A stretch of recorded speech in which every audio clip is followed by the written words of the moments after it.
Assalamualaikum warahmatullahi wabarakatuh. Perkenalkan, saya Shilva Wahyuni dengan NIM 220171121. Pada kesempatan kali ini saya akan membahas tentang materi kajian karya sastra dengan pendekatan objektif dan teori strukturalisme.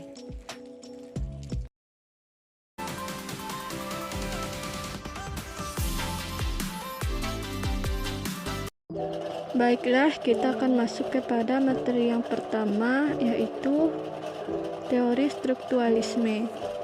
Teori strukturalisme termasuk teori sosiologi modern dan juga postmodern karena dalam perkembangannya teori ini terus dikembangkan dan menjadi teori poststrukturalisme. Strukturalisme merupakan suatu gerakan pemikiran filsafat yang mempunyai pokok pikiran bahwa semua masyarakat dan kebudayaan mempunyai struktur yang sama dan tetap.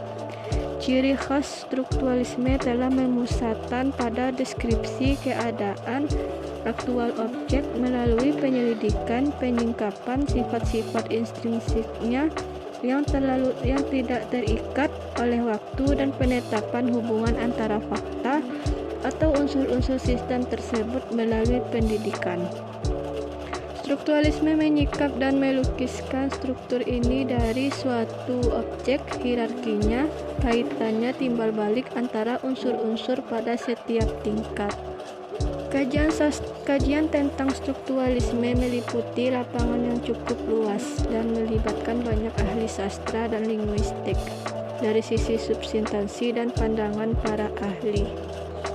Strukturalisme sebuah metodologi dengan implikasi ideologis yang menyatukan semua ilmu ke dalam sistem keyakinan baru. Strukturalisme memuat nilai-nilai tertentu yang dapat dilihat dengan jelas dalam respon para strukturalis terhadap masalah epistemologi, khususnya dalam hubungan subjek manusia dengan sistem persepsi dan bahasa sendiri dengan dunia objektif. Masuk ke bagian kedua, yaitu teori formalisme. Secara etimologis, formalisme berasal dari kata forma dari bahasa Latin yang berarti bentuk atau wujud. Dalam ilmu sastra, formalisme adalah teori yang digunakan untuk menganalisa karya sastra yang mengutamakan bentuk dari karya sastra yang meliputi teknik pengucapan meliputi ritma, rima, akuastik, bunyi, aliterasi, asonasi, dan sebagainya. Kata-kata formal dan bukan isi serta terbebas dari unsur luar seperti sejarah, biografi, konteks budaya, dan sebagainya. Sehingga sastra dapat berdiri sendiri sebagai sebuah ilmu dan terbebas dari pengaruh ilmu lain. Teori formalis ini bertujuan untuk mengetahui kepaduan unsur yang terdapat di dalam karya sastra sehingga dapat menjalin keutuhan bentuk dan isi dengan cara meliputi unsur-unsur kesastraan, poetika, asosiasi, dan oposisi, dan sebagainya. Formalisme adalah reaksi pendekatan sastra yang bersifat positivistik yang merupakan sebuah pendekatan yang didasari oleh filsafat positivisme, yakni suatu paham yang menganggap bahwa segala ilmu pengetahuan harus berdasarkan fakta yang dapat diamati. Ilmu pengetahuan yang tidak didasarkan pada keterangan panca indera, menurut paham tersebut ditolak karena dianggap sebagai spekulasi kosong. Pemikiran positivisme memiliki pengaruh kuat pada pemikiran pada umumnya, terutama pada ahli sastra. Teori formalisme ingin membebaskan karya sastra dari lingkungan ilmu-ilmu lain seperti ilmu psikologi, sejarah, atau penelitian kebudayaan yang menurut teori formalisme pendekatan karya sastra melalui ilmu lain kurang meyakinkan. Secara ringkas, sastra dilihatnya sebagai tindak bahasa atau kata-kata puisi, misalnya dipandang sebagai bunyi, morfolog, sintaksis, dan semantik. Upaya ini dipelopori oleh Roman Jakobson, Eich Hannebauer, dan lain-lain.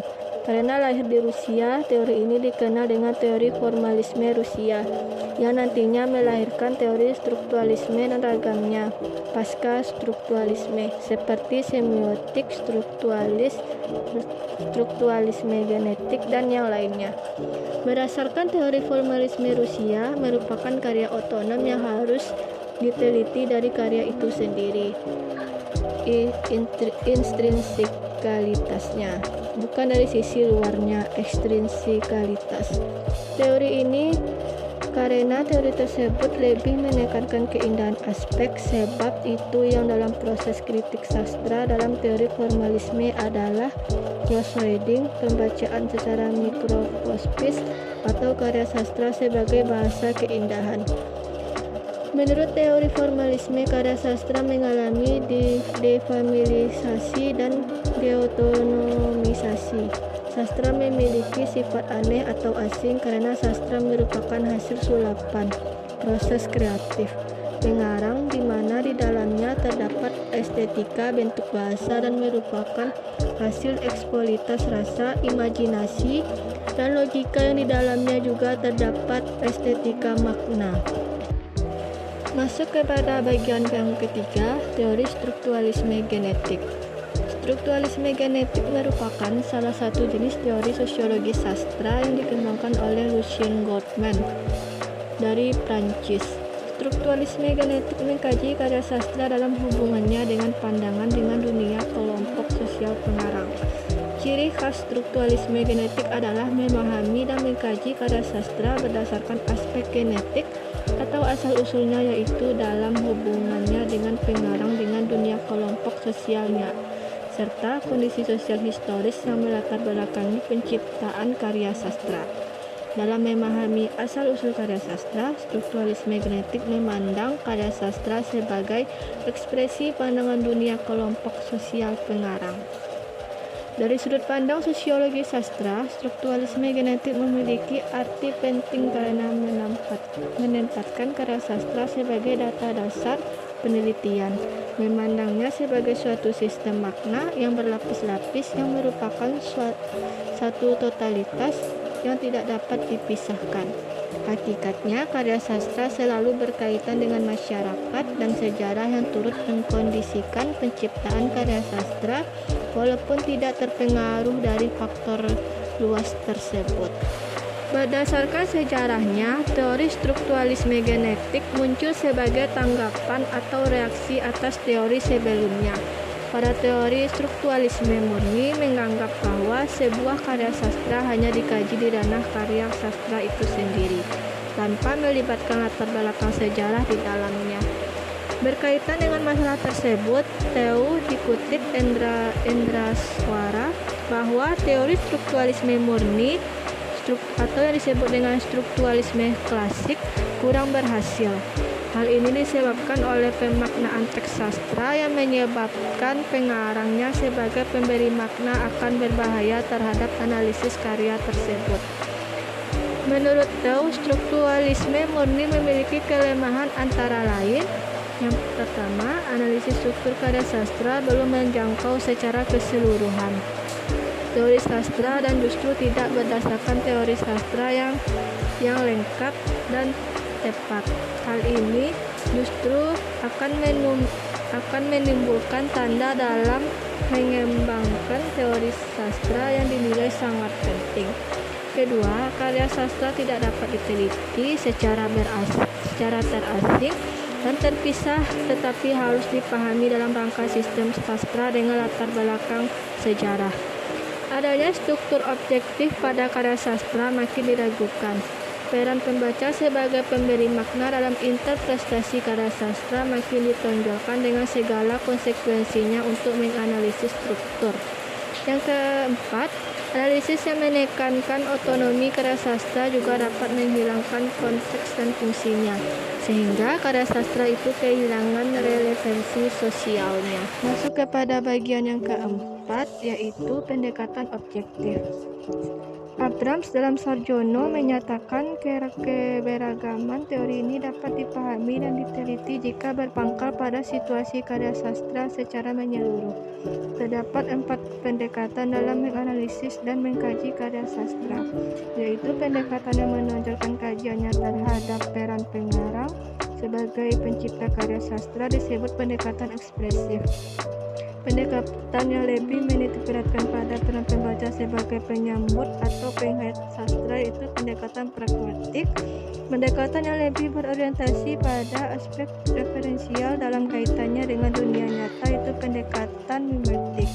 Sedangkan yang memberi perhatian penuh pada karya sastra sebagai struktur yang otonom dengan koherensi intrinsik yaitu pendekatan objektif. Keempat pendekatan tersebut memiliki konsep yang berbeda-beda, akan tetapi dalam perkembangannya saling melengkapi. Artinya tidak ada satu model pun yang paling tepat karena karya sastra sebagai objek kajian yang hadir sangat beragam dan memiliki tuntunan sendiri-sendiri. Secara sederhana, penerapan pendekatan objektif dalam menganalisis karya sastra dalam hal ini puisi dapat diformulasikan sebagai berikut.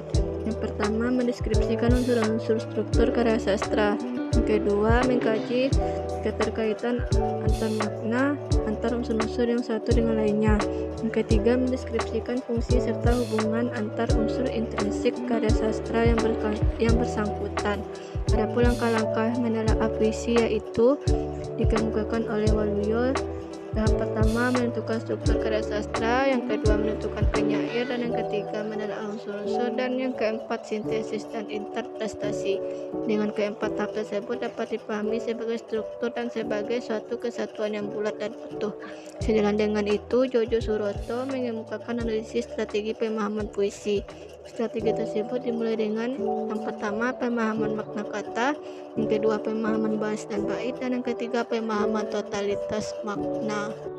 Masuk kepada bagian yang kelima, yaitu ketetapan menetapkan objektif dan teori strukturalisme dan formalisme dalam mengkaji karya sastra. Penetapan pendekatan objektif dalam menganalisis karya sastra dapat dijabarkan dalam 3 langkah.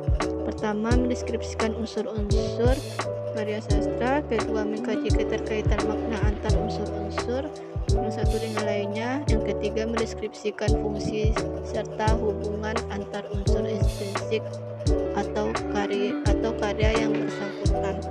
Penerapan formalisme di RRC hampir sama halnya dengan Rusia. Seperti formalisme di Rusia tidak dapat berkembang subur karena dibungkam oleh keadaan politik. Formalisme sastrawan Cina yaitu Chou Yu adalah seorang penulis drama yang ternama di RRC, di mana formalisme muncul pada paruh abad ke-20 dan memberikan sepenuhnya untuk berkonsentrasi kepada struktur formal sastra dalam kajian objektif. Karya-karya drama Chou Yu yang terkenal antara lain Matahari Terbit, Manusia Peking, dan Keluarga. Dalam karya Chou Yu terlihat adanya penerapan strukturalisme. Asal-usul strukturalisme dilacak dengan poetika Aristoteles dalam kaitannya dengan tragedi, lebih khusus lagi dalam pembicaraan mengenai plot. Maka dalam karya Chou Yu yang berjudul Badai terlihat jelas ciri-ciri kesatuan, keseluruhan, kebulatan, dan keterkaitan terutama di akhir drama Badai ini. Kalau strukturalisme beranggapan bahwa seluruh organisasi manusia ditentukan secara luas oleh struktur sosial atau psikologi yang mempunyai logika independen menarik berkaitan dengan maksud, keinginan, maupun tujuan manusia. Pada karya Chou Yu ini juga ditunjukkan unsur-unsur di atas semuanya. Teori formalisme tidak dapat berkembang di RRC karena unsur sosial dan politik. Lebih lagi, Cina memiliki sejarah yang relatif panjang hingga ribuan tahun sehingga tidak mudah bagi teori ini menyerap ke dalamnya. Karya sastra Chou yang terlihat jelas teori strukturalisme sebagai contoh berikut. Tokoh Zhou yang memiliki sifat yang dominan terhadap istrinya Fan. Kemudian terjadilah tragedi dalam satu malam yang berbeda, di mana putranya menjalin hubungan cinta dengan adiknya sendiri. Karena ia tidak tahu bahwa pembantu yang datang membawa gadis desa anaknya ini sebenarnya adalah ibu kandungnya sendiri. Di malam hari yang berbadai terjadilah bunuh diri sang putra Zhou Chou dengan melompat ke dalam kolam sang putri Zifeng.